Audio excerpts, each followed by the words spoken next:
네, 여러분 안녕하십니까? 오늘의 학습 내용입니다. 저번 때는 미생물의 생육 속도하고 그 증식 곡선에 대해서 알아봤죠. 이번에는 여러 가지 미생물이 자라는 데 있어서 여러 가지 환경 요소들이 어떠한 작용을 하는지 각각의 환경 요소별로 오늘은 보겠는데요. 자, 먼저 그 수분하고 이제 그거 들어가기 전에 뭐 어떠한 증식 환경들이 있는지 한번 살펴보겠습니다. 물리적인 요인하고 화학적인 요인 두 가지로 커다랗게 나눌 수가 있는데요. 물리적인 요인, 화학적인 요인 이렇게 있습니다. 지금 여기서 다루는 부분들은요, 이 중에서 모두 다 다루는 것이 아니라 뭐 물리적인 요인과 화학적 요인을 고르시오. 이거 중요한 것은 아니에요. 그게 뭐 중요한 건 아니죠, 진짜. 자, 화학적인 요인은 수분, 산소, 이산화탄소, 식염, 당, pH, 화학약품 이런 것들이 있는데 이 중에서 중요한 것은 수분, 산소, pH, 식염, 당 이런 것들이고요. 물리적인 요인에는 내열성, 압력, 빛, 온도 그런 것들이 있지만은 온도가 가장 중요한 부분이고요. 그 외 화학적 요인에서 화학약품 정도, 살균제 뭐 이런 것들이 이제 위생적인 측면에서 이제 약간 중요하다 생각할 수가 있겠습니다. 자, 미생물의 성격, 그러니까 식품의 성격하고 이것이 굉장히 많은 그러한 이게 도대체 우리가 식품을 배우는데 이런 것들하고 미생물의 환경 요건하고 무슨 관계가 있느냐 이렇게 생각을 할 수도 있겠지만 가령 이제 식품에 수분이 많은 식품도 있고 뭐 우유 같은 거 아니 수분이 없는 것도 있잖아요. 밀가루 같은 거 이런 것에 따라서는 어떠한 미생물들이 자라는가 이런 것들이 보는 것이니까 식품의 성격과 이런 환경적인 요소하고 굉장히 중요한 부분이죠. 이런 수분들하고 AW하고 이것도 관계가 있죠. 이 AW는 또 식염하고도 관련이 있죠. 식염이 많을수록 AW가 낮잖아요. 그 염이 많을수록 뭐 AW는 높다 낮다 낮죠. 네. 여하튼 그러면은 AW라고 하는 것이 수분이고 수분 활성도는 또한 식염당하고 연결이 되죠. 또 산소 가령 이제 발효 같은 경우가 일어났을 때 발효는 현기적인 상태에서 일어나는 것이죠.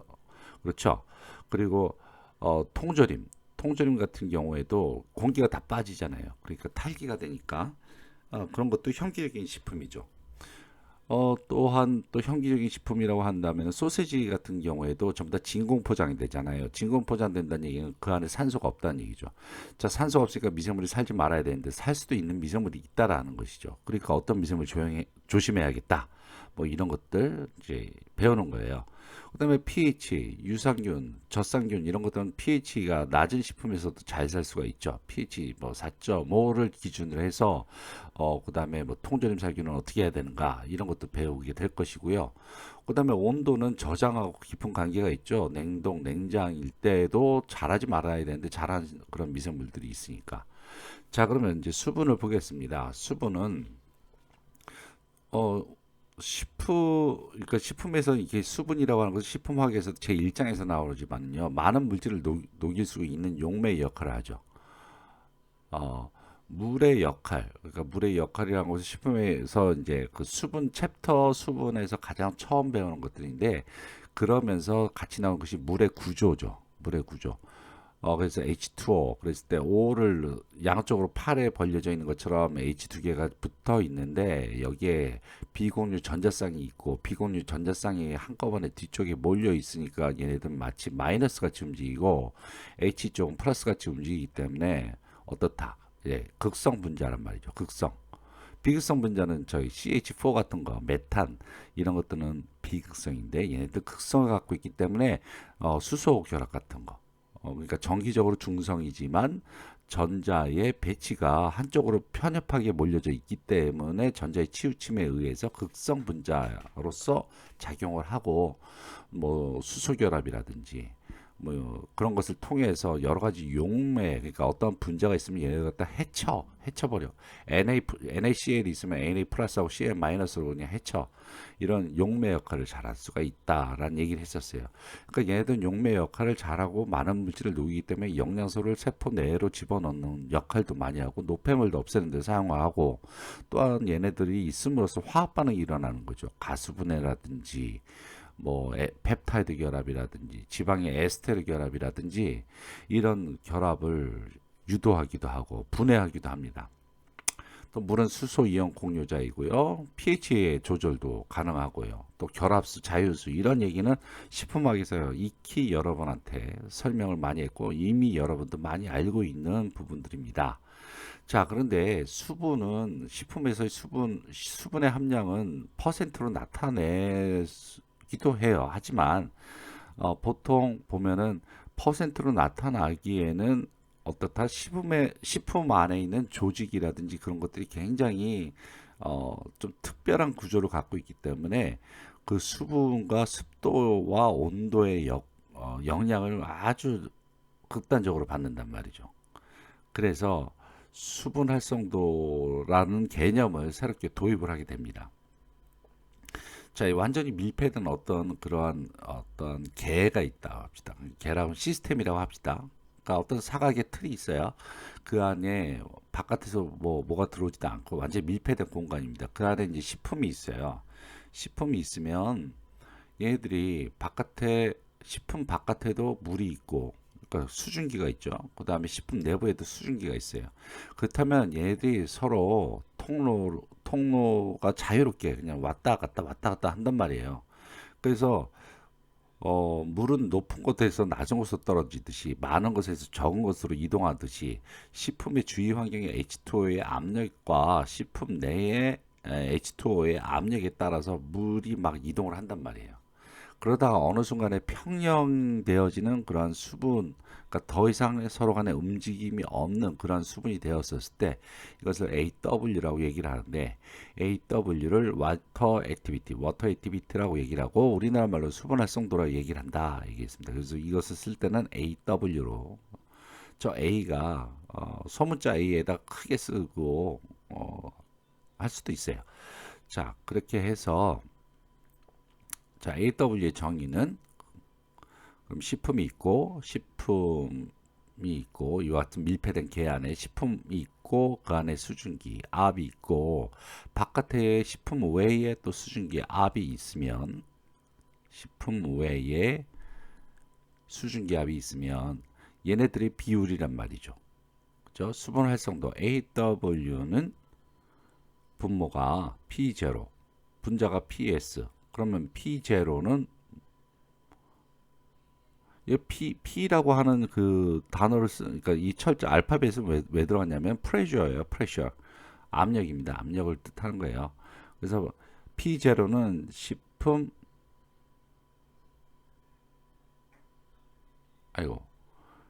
외의 순수한 물의 수증기압이고요. 지금 저거 잘못 쓰고 있는 것 같은데요. 내가 나중에 고치나요? 잘 모르겠습니다. 지금 거꾸로 쓰고 있네요, 제가. 지금 죄송합니다.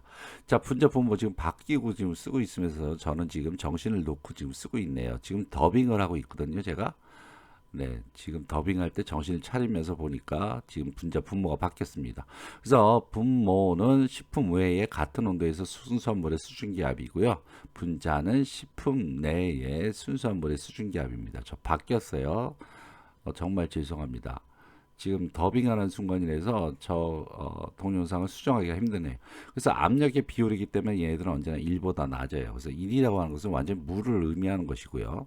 그래서 식품이라고 하는 것은 전부 다 1보다 낮은 그러한 AW를 갖게 됩니다.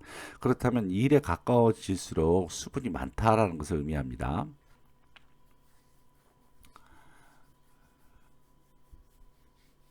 자, 그러면 미생물의 생육과 수분 활성과의 관계, 이제부터는 수분의 함량을 퍼센트로 나타내지 않고 AW를 했었을 때 정말 좋은 얘네들이 살기 좋은 AW 밑에서는 유도기가 연장이 되어지고 생육 속도가 저하되고 균체량이 감소됩니다. 그러니까 가장 자기가 살기 좋은 수분의 함량 밑에서는 유도기가 이제 뭔지 아시죠? 유도기가 연장되고 생육 속도도 느리게 가고 균체의 크기도 감소된다는 얘기예요. 그러나 생육에 아주 좋은 온도가 되면은 낮은 AW임에도 불구하고 생육된다. 좋은 온도니까. 그런데 저온 및 고온에서는 아무리 얘네들이 AW가 맞다 하더라도 생육의 그 범위가 좁아진다. 힘든 환경이니까. 생육의 최적 pH에선 최저 AW가 더 낮아지는 그런 경향이 있습니다. 잘 자라는 좋은 환경이니까. 즉 AW 하나만 관계 있는 것이 아니라 AW와 온도, AW와 pH 이런 것들이 여러 가지가 상호 관련돼 갖고 얘들이 AW, 그러니까 얘네들 살기 좋은 AW의 범위가 넓어지고 낮아지고 그런다는 얘기예요. 자, 여기 AW가 있고 여기에 미생물 숫자가 이렇게 최적에서 AW가 이렇게 증가된단 말이죠. 그래서 0.90에서 좌우로 해갖고 어느 정도 이렇게 감소가 되어지겠죠. 낮은 것도 낮아지고 높은 것에서도 낮아지고. 네. 근데 좋은 온도가 되면 어떻다? 얘들이 AW의 최적 AW에서도 살 수가 있단 말이에요. 그래서 아주 좋은 온도가 되면 AW가 어떻게 될까요? 얘들이 온도도 좋고 AW도 좋다 그러면 얘들이 더 늘어나는 거예요. 옆으로 이렇게 쭉 범위가 더 겁날 게 없는 거지. 이제 조금만 옛날에는 요 정도의 물만 있어도 얘들 죽어버린단 말이에요. 그런데 최적 온도가 되면은 조금 거기서도 버텨낸단 말이죠. 근데 실은 온도나 뭐 저온이나 뭐 고온으로 이렇게 바뀌어졌다 그러면은 자기가 원래의 범위보다도 더 좁아지는 거예요. AW가 원래는 이렇게 됐는데 어떻게 된다? 얘가 이렇게 좁아져 버린다는 얘기죠. 네. 그런 이치입니다. 살 수 있는 범위가 더 넓은데 얘네들은 좁아지게 된다. 그렇게 되는 것이죠. 자, 이렇게 보면은 그 살 수 있는 범위가 최적 온도와 아니면 저온과 고온, 너무나 자기가 싫은 온도에서는 이렇게 좁아진다. pH도 마찬가지다라는 얘기죠. 그러니까 한 가지의 환경 요소만 작용하는 것이 분명히 아니죠. 모든 환경 요소에는 거기에 따른 수분의 정도가 있을 것이고 거기에 pH가 있을 것이고 식품이니까 pH도 있을 것이고 온도도 있을 거니까요. 여러 가지 그런 요소들이 함께 작용을 한다라는 뜻입니다. 자, 그러면 식품 미세물의 생육의 최저, 그러니까 얘 한계죠, 한계. 최저의 그 AW를 한번 살펴보면은 세균들입니다. 자, 슈도모나스, 이콜라이, 바실러스 서브틸리스, 바실러스 뭐 이런 것도 쭉 나오는데 이제 여러분한테 굉장히 익숙할 겁니다. 자, 이게 스타필로코커스 아우레우스, 네, 스타필로코커스 아우레우스입니다. 자, 이건 뭐죠? 식중독균이죠. 식중독균입니다. 굉장히 유명한 식중독균이고 얘네들은 최저의 AW가 0.86이니까 보통 식품보다도 약간 짠 곳에서도 잘 자랄 수 있어요. 얘들 포도 상구균이죠. 포도 상구균. 그런 것이 좀 특이하고 그다음에 호염균이 뭐예요? 소금을 좋아하는 균. 얘네들은 더 낮은 그러한 최저 AW에서도 자라죠. 소금 좋아하는 거 0.75 정도에서도 자랄 수가 있다고 합니다. 자, 그러나 결론적으로 일반 식품에서 일반적인 그런 변폐세균들은 0.94에서 0.99 정도로 보통 그 텍스트에서는 0.95 정도가 최저라고 나옵니다. 그러니까 그 부분이라고 생각하시면 될 것 같고, 자, 칸디다 유틸리스, 그다음에 사카로마이스 세레비제 이거 뭡니까? 다 효모죠, 효모. 효모 이제는 여러분한테 다 익숙한 그런 이름들이 더 많을 겁니다.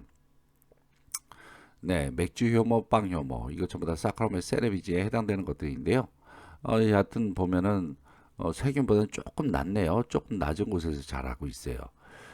여기에서 이제 내삼투합성 효모가 사카로마이스 록시로 되어 있는데 더 유명한 것이 찌고사카라마이세스입니다. 찌고사카로마이세스. 얘도 이제 간장에서 자라잖아요. 굉장히 많은 소금량에서도 버텨낼 수가 있어요. 얘네들은 0.60입니다. 굉장히 낮은 데서 자랄 수가 있고요. 그 다음에 일반적으로 그러니까 효모라 하면은 0.88, 0.88이 한계선이다 이렇게 보시면 될 것 같아요. 네, 그 다음 네, 봅시다. 뮤코, 라이조프스, 페니실리엄, 아스퍼질러스, 니거, 아스퍼질, 플라버스 다 이거 곰팡이죠. 곰팡이는 효모보다도 더 낮은 곳에도 자라는 것 같아요. 그죠? 근데 특히 아스퍼질러스 속에서 라펜스 뭐 이런 것들을 보면 0.65입니다. 얘네들은 내건성 곰팡이라고 얘기하고요. 일반적인 곰팡이들은 0.80이 생육 최저입니다. 자, 여기에 내건성이라고 하는 것은 건조에 견딘다는 뜻이에요. 내건성 곰팡이. 그러니까 0.65 정도면은 그러니까 밀가루보다 그러니까 밀가루 좀 축축하게 이제 있는 밀가루 이 정도에서도 얘들 잘할 수 있다는 얘기입니다. 그런데 여러분한테 이제 일단 강조를 하고 싶은 것은 수분의 그 워터 액티비티와 미생물을 숫자를 대입을 해서 외우시는 것도 물론 바람직할 수가 있는데 텍스트마다 약간 조금 다르고요. 사실 이것이 범위에 한정된 얘기이기 때문에 뭐 효모는 0.88, 뭐 곰팡이는 0.80, 뭐 이런 식으로 딱딱 떨어지게 외우는 것은 사실 의미가 없고요. 세균, 효모, 곰팡이, 내건성 곰팡이, 내삼투압성 효모 이러한 식으로 그 순서를 외우시는 것이 더 중요하다라고 저번 때 말씀을 드렸습니다. 자, 이렇게 해서 순서로 이렇게 세균, 효모, 곰팡이, 내건성 곰팡이, 내삼투압성 효모 이러한 순으로 수분 활성도가 낮아짐에 따라서 얘들의 체주 환경 최저 그 AW에 그 갖고 있는 미세물의 수는 이렇게 됐다. 그렇지만 이제 문제가 조금 더 꼬이게 되면은 세균, 효모, 곰팡이, 내건성 곰팡이, 내삼투압성 효모 중에서 제일 낮은 것에 자라는 것 이렇게 물어보질 않아요. 이럴 때는 어떻게 물어보냐면은 다음 중 AW가 가장 낮은 생육 최저 생육 AW가 가장 낮은 것을 물어보면서 미생물 이름을 직접 보기에 집어넣을 수가 있다는 얘기죠. 그러니까 뭐 1번은 아스퍼질러스 나이거 아니면 사카로마이스 세레비제 뭐, 뭐 3번은 뭐 스타필로코커스 아우레우스 뭐 이렇게 하고 그 다음에 4번은 뭐지 그 사카로마이스 세레비제 뭐 이렇게 하면은 여러분이 이걸 보면서도 어떻게 해야 돼? 이게 세균인지 효모인지 곰팡이인지를 구별을 할 수가 있어야 된다는 얘기입니다. 네. 이런 식으로 이제 문제가 나올 확률은 더 높다는 얘기예요. 세균, 효모, 곰팡이, 내건성 곰팡이, 내삼투압성 효모라는 것이 직접 보기에 집어넣는 것은 여러분을 무시하는 태도죠. 그래서 학명을 보고 세균, 효모, 곰팡이를 여러분 구분할 수가 있어야 됩니다. 지금쯤 되면 말이죠. 왜냐하면 이미 다 배워온 그런 미생물들의 이름이 이제 쫙 보기 중에 깔릴 테니까 말이죠. 자, 그럼 pH로 넘어갑시다. pH 개념을 다시 한번 복습을 해볼까요? pH.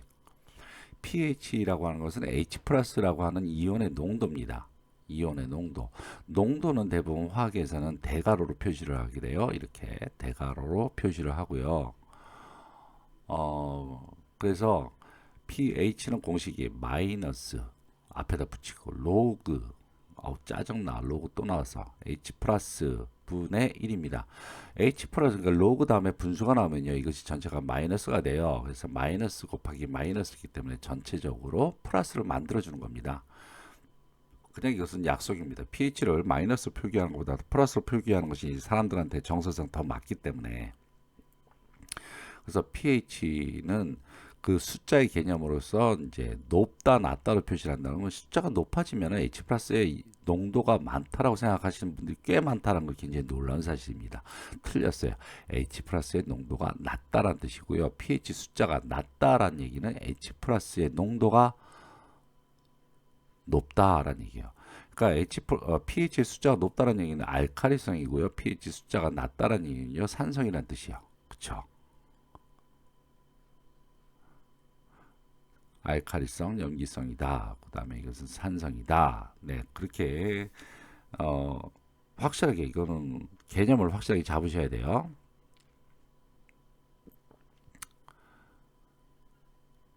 제가 이제 또 칠판을 꺼내려고 그러는데 칠판이 잘 안 들어오네요. 네, 네,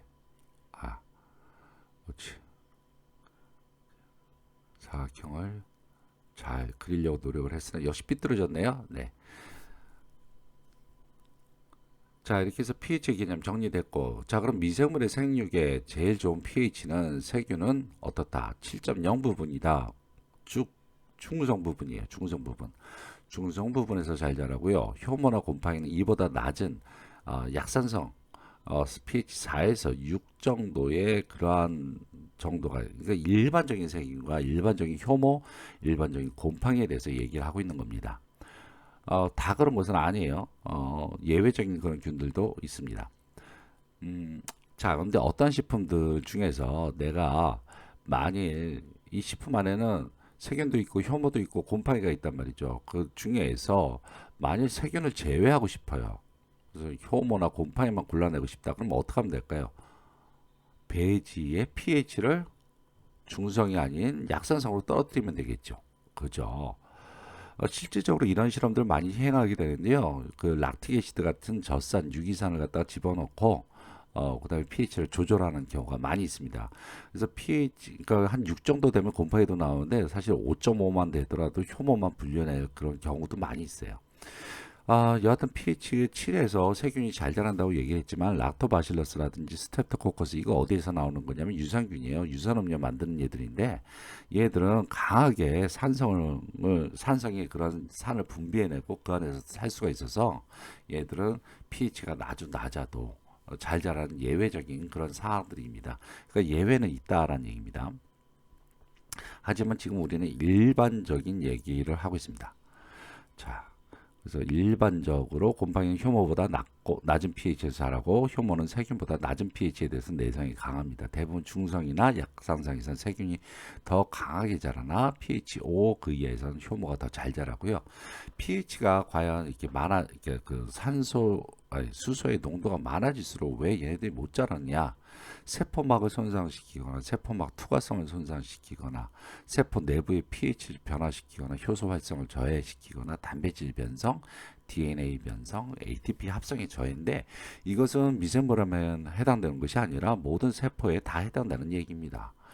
자, 그러면은 또 얘네들도 굉장히 그 pH와 내열성하고 또 관계가 많이 있는데요. 세균의 영양세포와 반대말로 포자죠. 이 다 같이 중성 부분에서 내열성이 강하지만 산성 쪽으로 갈수록 내열성이 가장 약해집니다. 보통 그 지금 이 슬라이드는요 여러분한테 제공해서 약간 후회는 됐지만 너무나 많이 세 분류가 돼 있어서 여러분이 더 헷갈릴 수가 있다라고 생각이 드는데 뭐 식품 공전이라든지 그런 것을 봤을 때 pH 7 기준으로 해서 3.7, 4.6, 4.6, 5.3 이런 식으로 이렇게 세분화돼 갖고 고산성, 산성, 중간산성, 저 또는 무산성 식품 뭐 이런 식으로 되는데 이건 사실 이건 다 필요 없는 얘기고요. 그래도 이렇게 그 공전상에는 그렇게 나와 있으니까 뭐 어쩔 수가 없죠.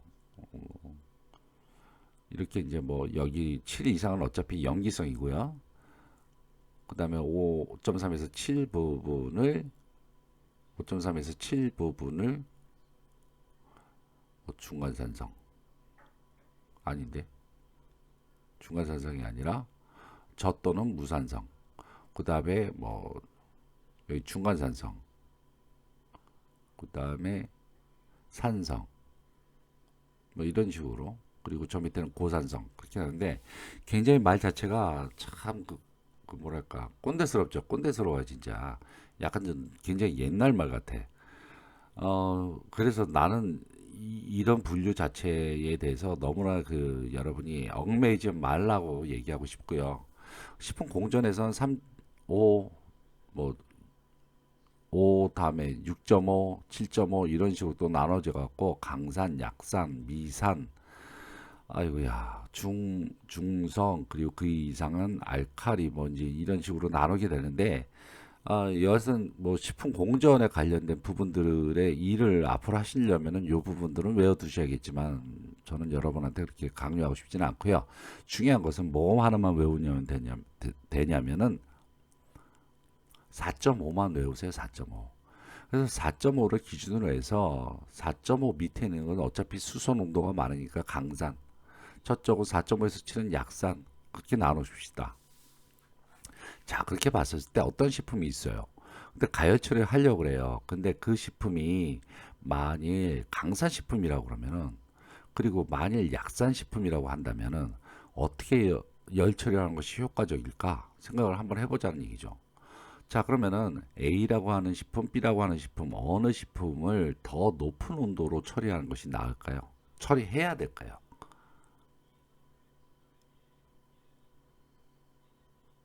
네, B입니다. B. 약산입니다. 왜 그럴까요? 왜? 왜? 자, 4.5 이하 된다면은 이것은 어차피 pH가 어때요? 낮기 때문에 수소이온의 농도가 많고, 아까 얘기했죠. 수소이온의 농도는 세포막의 손상, 세포벽의 손상, 뭐 어쩌 세포 질 내에서의 뭐 항산성을 파괴하고 뭐 여하튼 굉장히 세포를 못 살게 굴어. 그래서 생육이 힘든 조건이야. 어차피 4.5 이하는. 그렇기 때문에 열 처리를 높게 해야 되면 낮게 해야 돼. 낮게 해도 얘네들 못 산단 말이에요. 그러니까 100도씨 정도로 가볍게 열 처리해도 얘들은 어차피 죽을 운명이란 말이죠. 근데 4.5 이상 되게 되면 pH가 별로 효과가 없단 말이에요. 산 농도가 적기 때문에. 그래서 생육 얘네들 버텨낼 수 있는 그런 조건이란 말이에요. 생육 열나조화라고 썼지만 열나 좋지는 않지만 여하튼 버텨낸단 말이에요. 그렇기 때문에 얘네들은 어떻게 해야 돼요? 고온으로 121도씨 정도의 그 높은 살균에서 살균해야 된단 말이에요. 그런 식품들이 이제 야채 통조림이라든지 그런 것들이에요. 그런 것들 통조림 처리할 때는 무조건 높은 온도에서 해야 되겠죠. 자, 오늘은 학습 내용이 뭐 여러 가지 환경적 요소 중에서 수분 활성도하고 pH에 대해서 일단 알아봤습니다. 오늘은 여기까지 하겠습니다. 수고했습니다.